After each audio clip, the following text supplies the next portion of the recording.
자, 오늘은 갈라디아서 10번째 시간으로 율법 아래에 있을 때와 예수 그리스도를 믿는 지금 무엇이 달라졌는지 한번 생각해 보도록 하겠습니다. 여러분, 믿음이 무엇입니까? 라고 물어보면 여러 가지로 우리가 대답을 할 수가 있습니다. 그런데 지난 시간부터 우리가 믿음은 뭐라고 그랬느냐면 하나님과 나 사이에 끊어졌던 관계가 다시 복원되었는데 그냥 복원되고 그냥 회복된 것이 아니라 아버지와 자녀의 관계가 되었다. 우리가 그렇게 이야기할 수가 있습니다. 믿음이라는 것은 믿음으로 말미암아 하나님과 나와의 관계가 끊어졌는데 그 믿음의 고리로 말미암아 하나님은 나의 아버지가 되고 나는 하나님의 자녀가 된 줄로 믿습니다. 그래서 우리의 신분이 완전히 달라진 거예요. 우리는 하나님의 자녀인 줄로 믿습니다. 여러분, 부모가 자녀를 먼저 놓나요? 먼저 끊어버려요? 그렇지 않습니다, 여러분.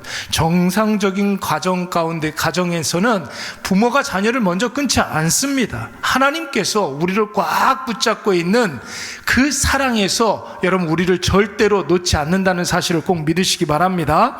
근데 여러분, 인간은 아버지와 자녀 사이의 관계가 피와 살과 그리고 뼈 이런 걸로 연결되어 있잖아요. DNA 이런 것들로 우리가 연결되어 있습니다.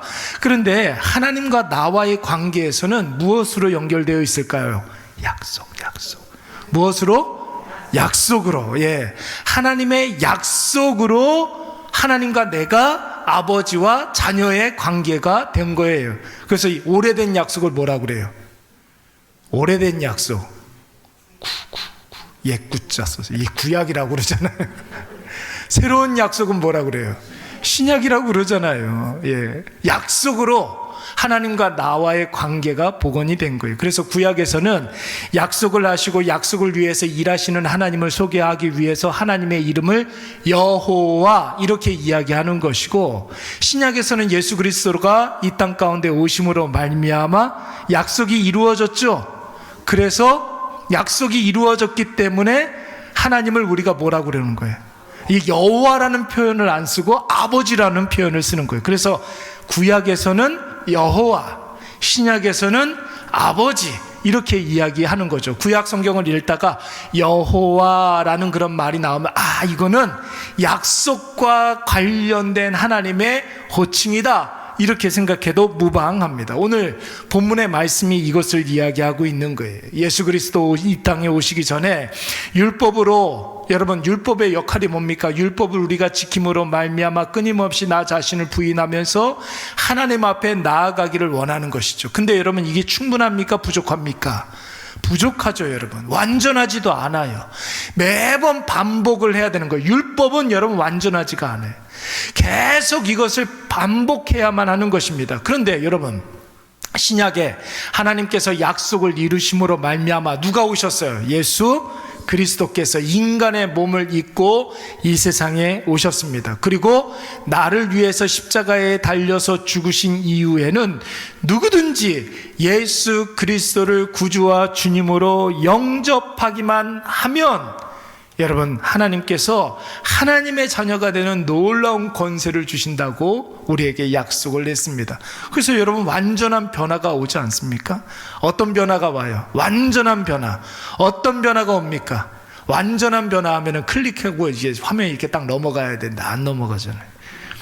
존재의 변화가 오고, 또 신분의 변화가 오고, 또 소속의 변화가 오는 거예요. 여러분, 이것이 완전한 변화예요. 존재의 변화. 여러분, 어떤 변화를 말하는 것입니까?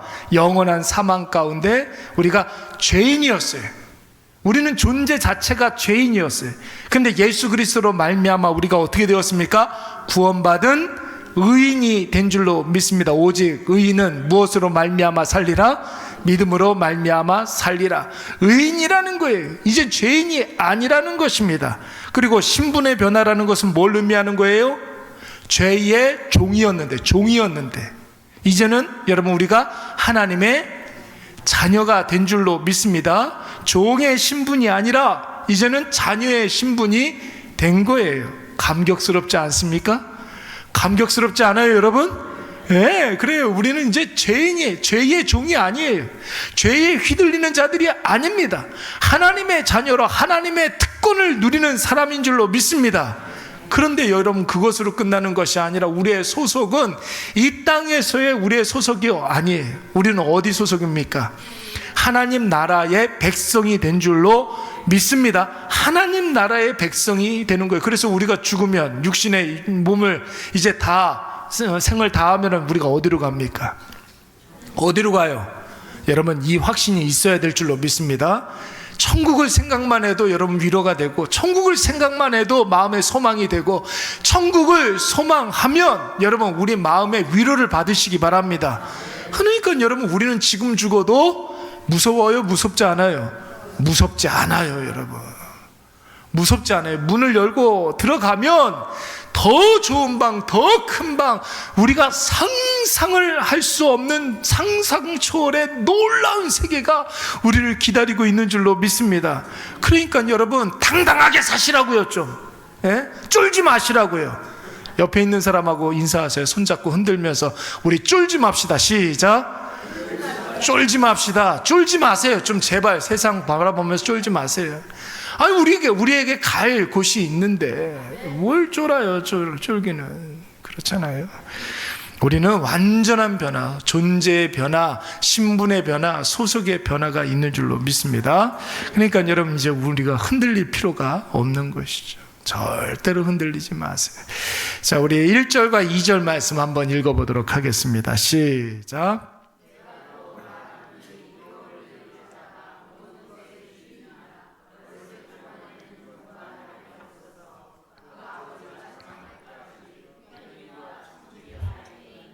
아멘. 후견인이라는 말이 나오고 있습니다. 여러분, 예수님 당시에 2000년 전에 예수님 당시에 로마와 헬라의 제도 중에는 후견인 제도가 있습니다. 우리나라에 후견인 제도가 있습니까? 없습니까? 후견인 제도가 있어요? 없어요? 있어요. 제가 이게 찾아보니까 있더라고요. 두 종류의 사람에게, 미성년자에게 후견인 제도가 있고, 그리고 연세가 많으신 분들 가운데 성년 후견 제도가 있습니다. 근데 여러분, 이때 당시에 예수님 당시에 후견인 제도는 미성년자 자녀의 어떤 재산과 양육에 관한 그런 일들을 이렇게 전담하는 후견인 제도가 있었던 거예요.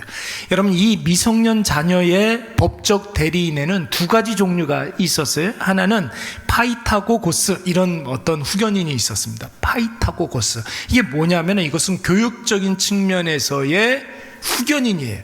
그러니까 가정교사를 의미하는 것입니다. 그러니까 학업이라든지 인격 도야라든지 뭐 도덕적인 부분, 윤리적인 그런 교훈들, 이런 것들을 가르쳐주는 이를테면 가정교사와 같은 그런 후견인입니다. 그런데 파이타고고스 말고 에피트로포스라는 후견이 또 있었어요. 에피트로포스라는 말은 뭐냐면은, 이거는 진짜 그야말로 재산이나 법적인 권리를 관리해주는 변호사 같은 그런 역할을 해주는 후견인이 있었습니다. 여러분, 보통의 경우에는 이 두 종류의 후견인이 아버지가 먼저 사망했을 때 미성년 자녀에게 붙여주는 거예요.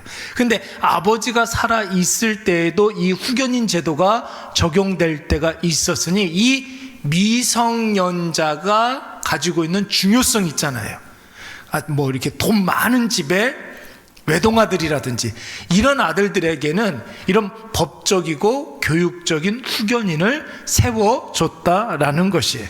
여러분, 보통의 경우는 아버지가 돌아가시면 모든 상속권이 자녀에게 이제 상속이 되지만, 이 자녀가 미성년자가 되었을 때에는 이 두 종류의 후견인이 미성년 아들의 모든 것들을 관리해 주는 것이죠. 그러면 여러분, 사도 바울이 왜 이런 이야기를 했는지를 좀 생각을 해봐야 되는 거예요. 예수 그리스도가 오기 전에는 율법이 인간들의 후견인 역할을 해줬다라는 것이에요. 근데 여러분, 중요한 건 뭔지 아십니까? 이때에 선정해 주는 후견인은 그 집에서 부리는 제일 똑똑한 뭘까요? 종이에요.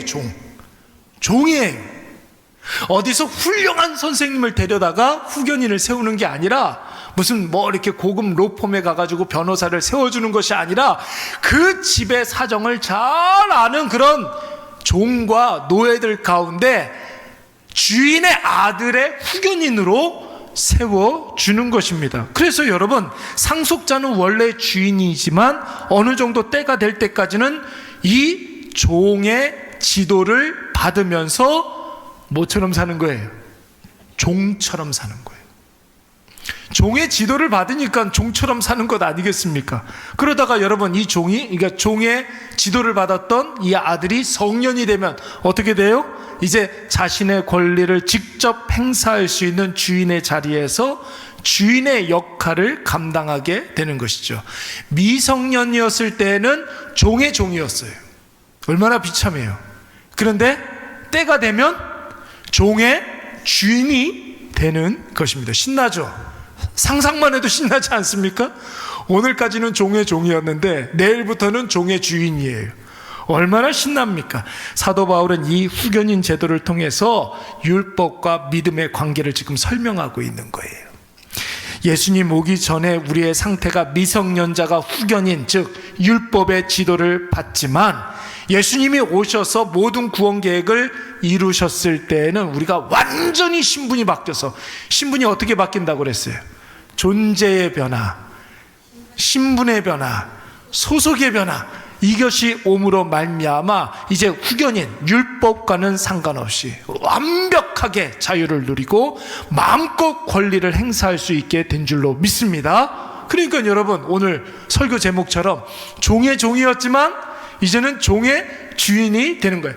이 복음의 놀라운 자유를 누리게 되고 주인이 가지고 있는 그 권리를 행사할 수 있게 된 것입니다. 여러분, 우리도 뭐 그런 경우 있지 않습니까? 요즘은 여러분 은행 업무가 굉장히 까다로워서 만약에 뭐 그러지 않을 줄 제가 알고 있지만 예금이 막 통장에 막 한 23억 정도 있다고 한번 생각을 해봅시다. 예, 그런데 출금을 이제 계좌 터가지고 이제 출금을 100만 원 밖에는 못해. 100만 원 이상은 못해. 여러분, 그런 경우가 있죠? 그런 경우가 있죠? 어느 정도 때까지는 30만 원까지는 이제 송금을 할 수 있는데 그 30만 원 이상은 송금을 못해. 내가 예금이 이만큼 있어도 이만큼 있어도 3개월까지는 여러분 30만 원밖에 송금을 못해요. 그런 거 있잖아요. 답답해요? 답답하지 않아요? 근데 때가 되어서 이게 다 풀리게 되면 여러분 얼마나 신납니까? 그렇지 않아요? 오늘 그것을 지금 이야기하고 있는 것입니다.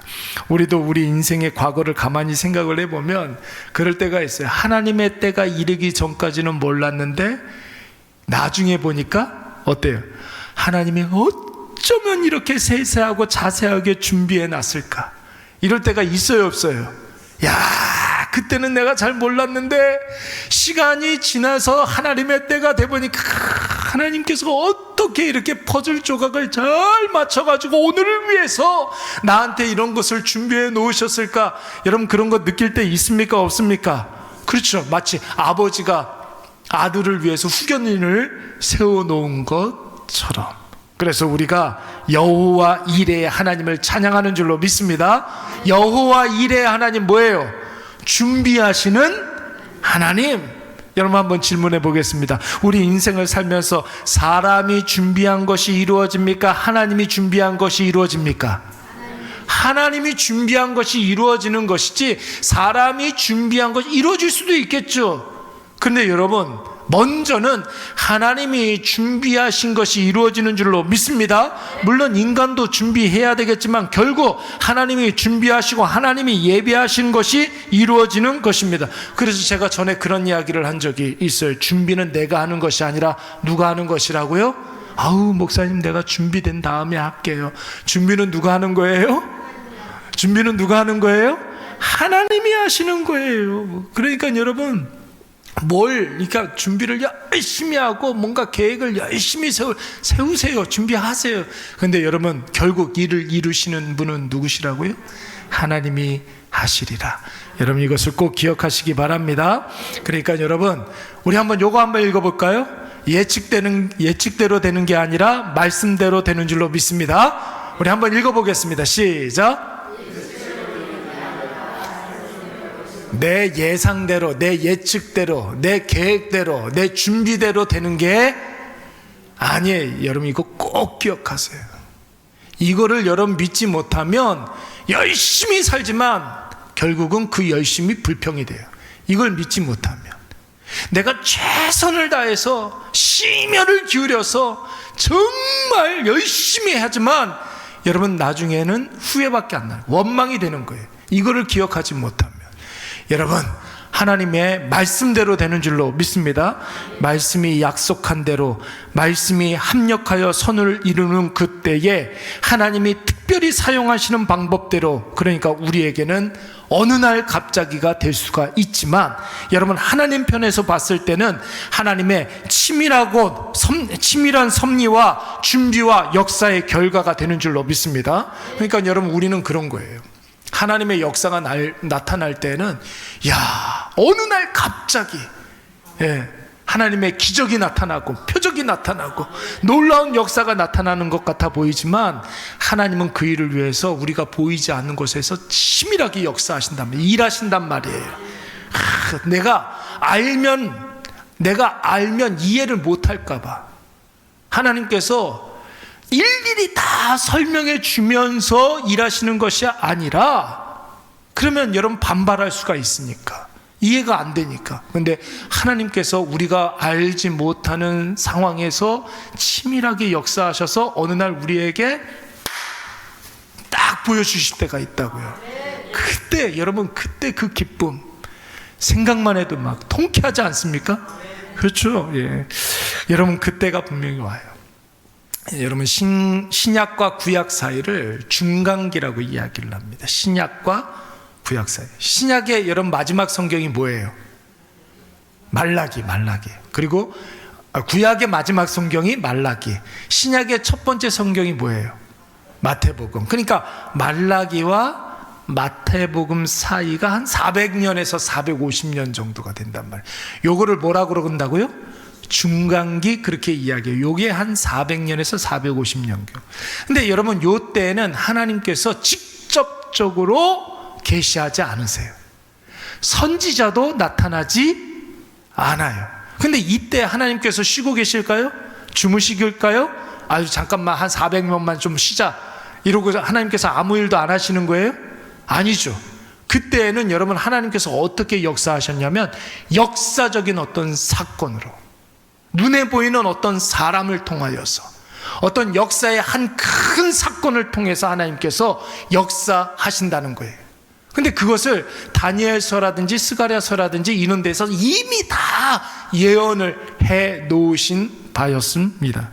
여러분 그래서 이때에는 하나님의 말씀이 잠잠하고 선지자들이 나타나지 않았지만 하나님께서 약속하신 것들을 조용히 역사적인 사건과 인물들을 통해서 이루어지는 그런 시기라고 우리가 보는 거예요. 보세요. 이 중간기에 페르시아라는 나라가 있었어요. 페르시아는 여러분 요즘 이름이 바뀌었어요. 어느 나라일까요? 페르시아의 오늘날의 나라. 요즘 제일 많이 뉴스에서 언급되는 그런 나라예요. 이란. 어디요? 이란. 페르시아가 여러분 이란이에요. 엄청나게 큰 제국을 구가했었던 그런 나라였습니다. 저하고 이렇게 좀 친한 저쪽 밑에 가보면은 튀르키예 디저트 파는 데가 있어요. 거기 보면은 이름이 아이든. 이 아이든 이름이, 그분의 사장님 이름이 아이든인데 국적은 튀르키예요. 그런데 출신지는 이란이에요.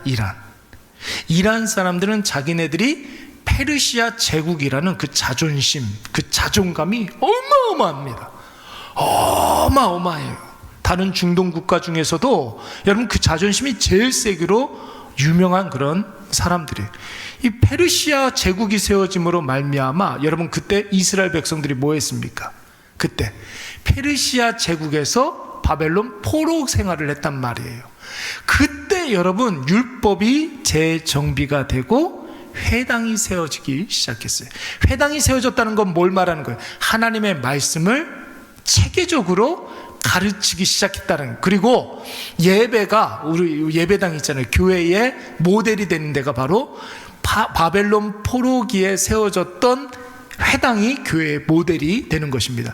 이때부터 세워졌던 그 회당이 나중에 바벨론 포로가 끝나고 난 다음에 이스라엘에서도 그 회당 제도가 그대로 이어지고 있고, 전 세계에 흩어져 지내는 모든 유대인들이 있는 곳에는 여러분 이 회당이 어디나 있어요. 유대인들이 있는 그곳에는. 그래서 그 유대인의 회당에서 말씀을 가르치고 예배를 드리고 이렇게 된단 말이에요. 이 페르시아 제국 시대 때에는 하나님께서 교회의 모델을 세워주시고 율법을 재정비하게 하시고 조직적으로 체계적으로 가르치기 시작했어요. 이 페르시아 시대가 지나고 난 다음에는 여러분 알렉산더 대왕이라는 사람 이름 들어본 적 있죠? 페르시아 제국이 멸망하고 난 다음에 알렉산더가 유럽과 그리고 아시아와 아프리카를 다 제패했어요. 한 사람이.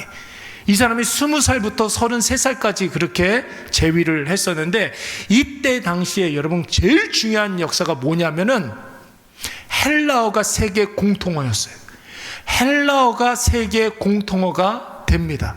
그래서 알렉산더가 죽고 난 이후에 여러분 어떤 일들이 있었냐면은 알렉산드리아라는 도시에 프톨레미우스, 그러니까 톨레미우스 2세라는 사람이, 이 알렉산더 대왕의 이 휘하 장수였는데, 그 이집트의 알렉산드리아라는 곳에 엄청나게 큰 도서관을 지어요. 세계에서 제일 큰 도서관을 짓는단 말이에요.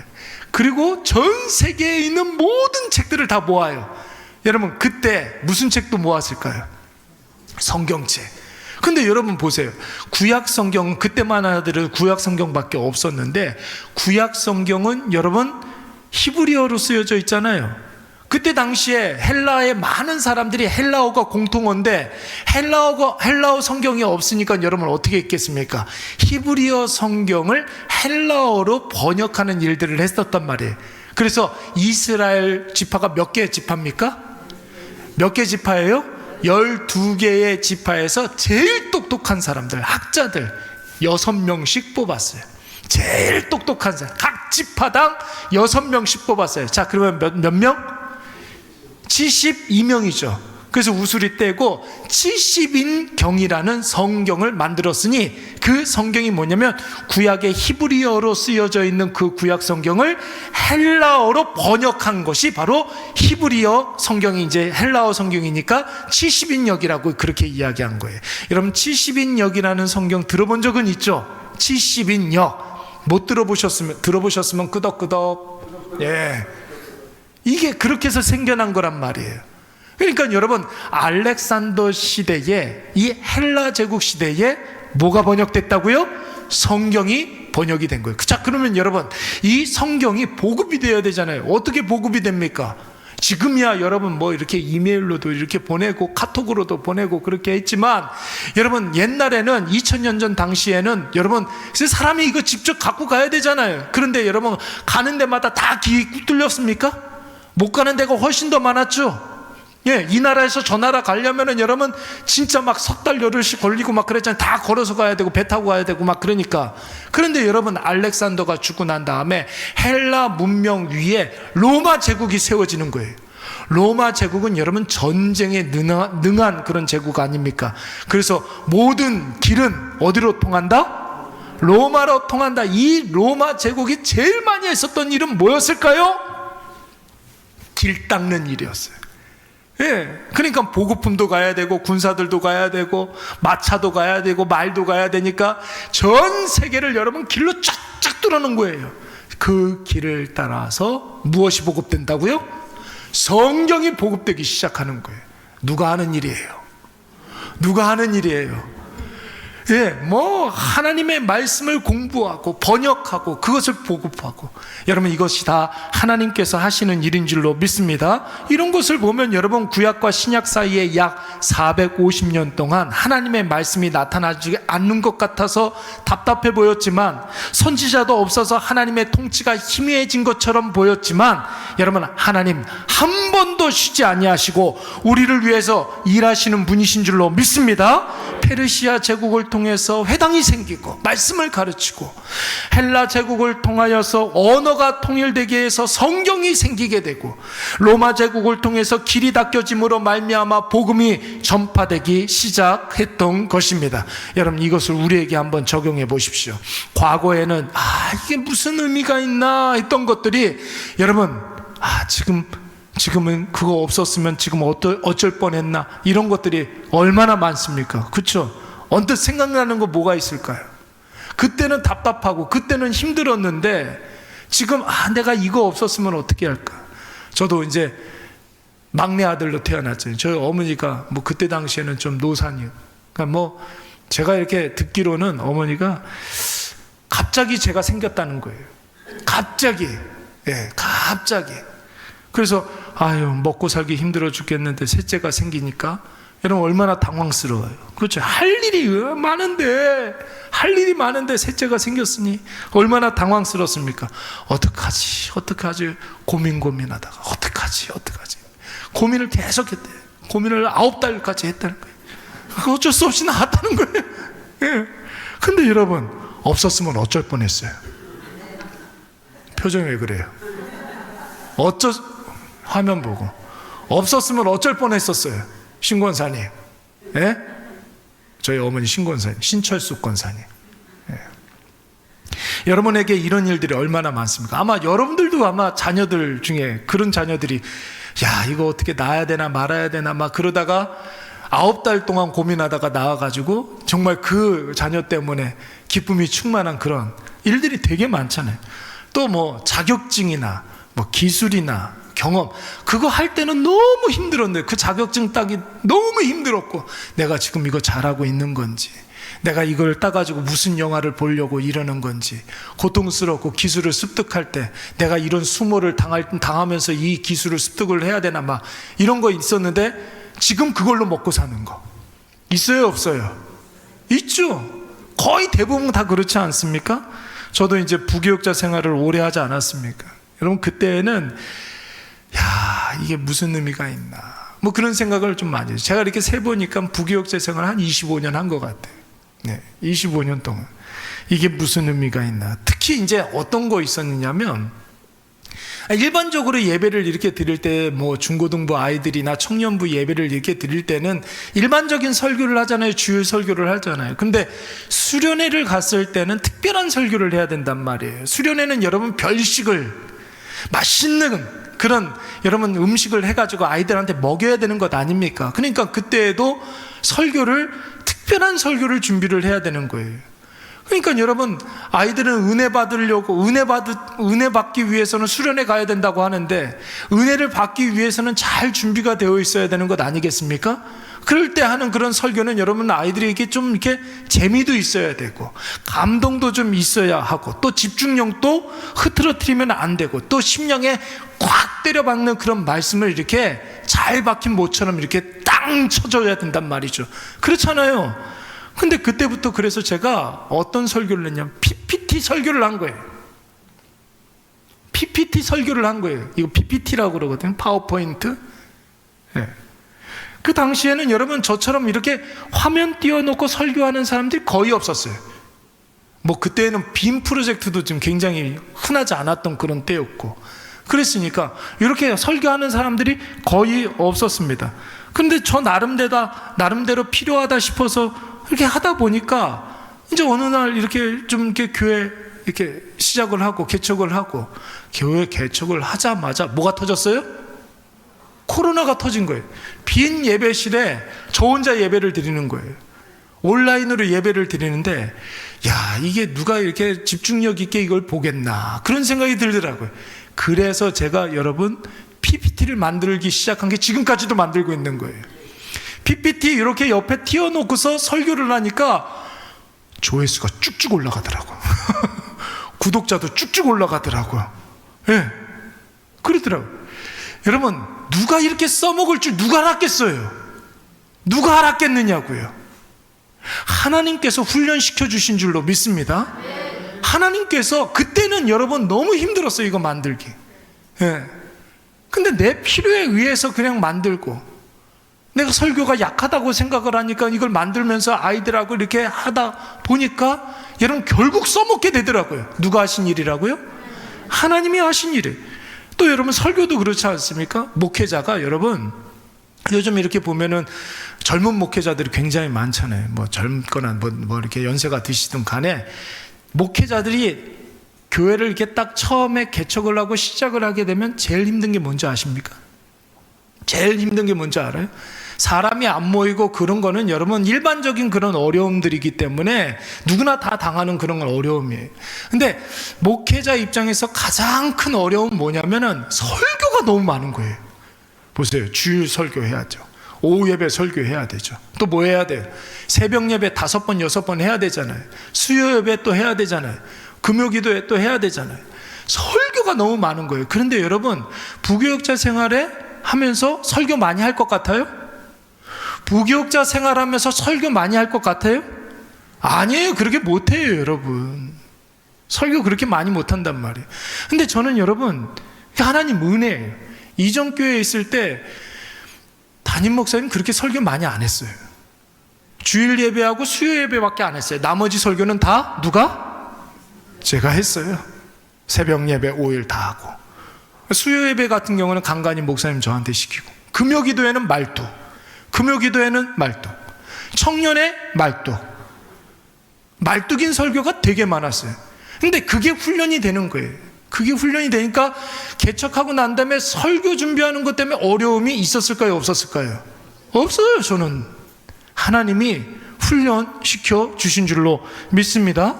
여러분 그런 일들이 있는 거예요. 훈련되고 연습이 되니까 늘 하던 설교였기 때문에 그 설교 준비하는 게 부담스럽지가, 요즘 조금 부담스럽더라고요. 요즘 조금. 여러분 율법이 필요 없는 것인가? 그렇지가 않은 거예요. 여러분 율법은 악한 것이 아닙니다. 여러분 우리 3절부터 5절까지 말씀 다 같이 한번 읽어보도록 하겠습니다. 자, 시작. 이와 같이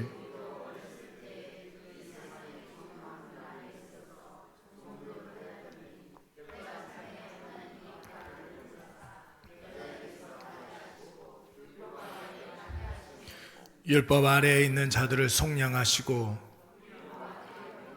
얻게 하려 하심이라. 아멘. 여러분 예수님 오시기 전에 율법을 지키고 살 때는 야 이게 뭔가 우리가 꼭 이렇게까지 해야 되는가 그랬는데, 예수님 오셔서 십자가 지시고 우리가 하나님의 자녀로 삼아 주시니까 이제는 우리가 하나님 자녀의 신분이 회복되어져서 후견인인 율법을 왜 지켜야 했는지 그게 이제 이해가 되는 거예요. 하나님의 자녀가 되니까 모든 것이 이제는 다 명확하게 그 율법이 왜 필요했는지를 이해할 수가 있게 된 것입니다. 그래서 여러분 오늘 하루를 최선을 다해서 사는 것 매우 중요한 줄로 믿습니다. 오늘 하루 하나님께서 우리에게 허락해 주신 그 사명을 감당하면서 살아가는 것, 그거 굉장히 중요합니다. 근데 여러분 과거에 사로잡혀 살아가는 사람들은 그래서 한 발자국도 나아가지 못해. 그게 바로 여러분 바리새인들, 서기관들, 대제사장들 이런 사람들 아닙니까? 과거에 사로잡혀서 율법에 사로잡혀서 믿음으로 나아가지 못하는 사람들이에요. 그래서 여러분 옛날에 잘 나가던 사람들은 현실을 인식하지 못하게 되고, 옛날에 죄짓고 방탕하게 살던 사람들은 스스로 내가 그런 자격이 되나, 내가 그럴 만한 사람이 되나, 이런 스스로 아무도 그런 거 자격 논란을 물어보지도 않는데 자기 스스로 그 자격 논란에 빠지게 되는 것입니다. 여러분 그 과거로부터 우리가 빨리 헤어나가는 거예요. 또 앞날 걱정하는 사람들도 마찬가지 아닙니까? 이렇게 해서 언제 돈 버나, 이렇게 해서 언제 자리 잡나. 여러분 이런 생각을 하는 사람들은 더딘 것을 참지를 못해. 답답하고 지겨워서 금방 그만두게 되고 포기하게 됩니다. 또 반대로 또 이러면 이런 일들 벌어지면 어떻게 하나, 저러면 저런 일들 벌어지면 어떻게 하나, 이런 생각 많은 분들은 불안과 염려와 걱정과 두려움으로 인해서 도전을 못해. 한 발자국도 나아가지 못해. 여러분 중요한 것은 오늘인 줄로 믿습니다.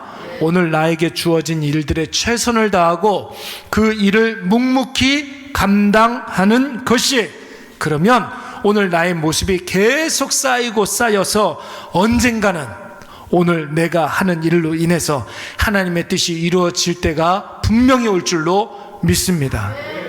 여러분 오늘 이것을 꼭 기억하셔서 여러분 날마다 우리의 모든 삶 가운데 여러분 하나님께서 우리에게 준비시켜 놓으신 것을 은혜로 느끼시는 저와 여러분이 되시기를 간절히 축원합니다. 조금 더 해야